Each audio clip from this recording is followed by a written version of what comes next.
भगवान ने कहा कि मेरे मंगलमय चरणों के स्पर्श के कारण गरुड़ जी तुझे कभी नहीं सताएंगे। काली नाग गरुड़ जी के भय के कारण पानी में छिपा हुआ था।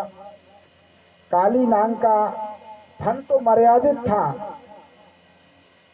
परंतु आज हमारे हजारों फन अमर्यादित हो चुके हैं।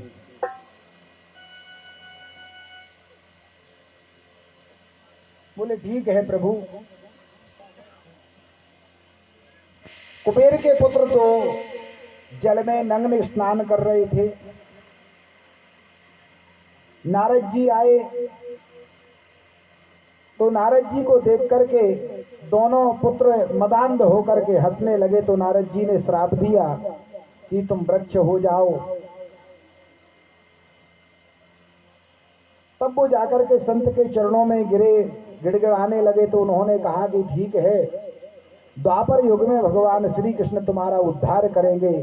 तो भगवान ने यमलार्जुन का उद्धार किया।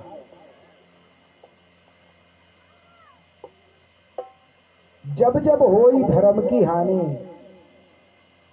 परमात्मा धर्म की स्थापना के लिए, दुखियों का दुख करने के लिए ही इस धराधाम पर आए हैं और हमेशा आते रहे हैं।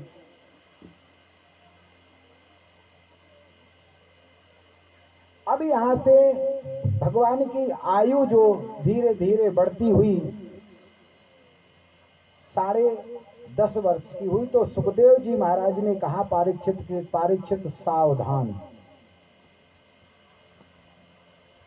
इतने समय की कथा में सुखदेव जी महाराज ने परीक्षित से ये नहीं कहा कि परीक्षित सावधान, परंतु आज परीक्षित के लिए सुखदेव जी महाराज ने कहा कि अब तुम सावधान हो जाओ। बोले महाराज ऐसा क्यों?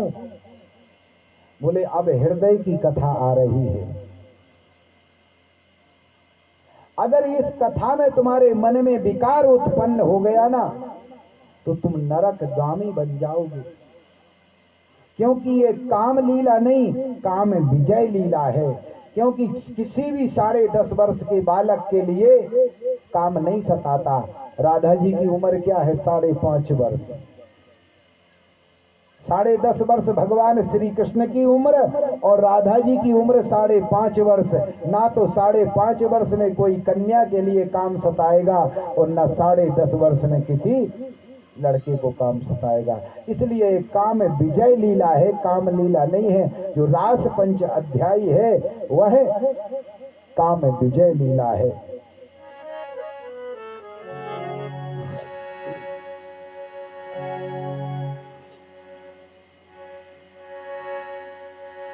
इसी है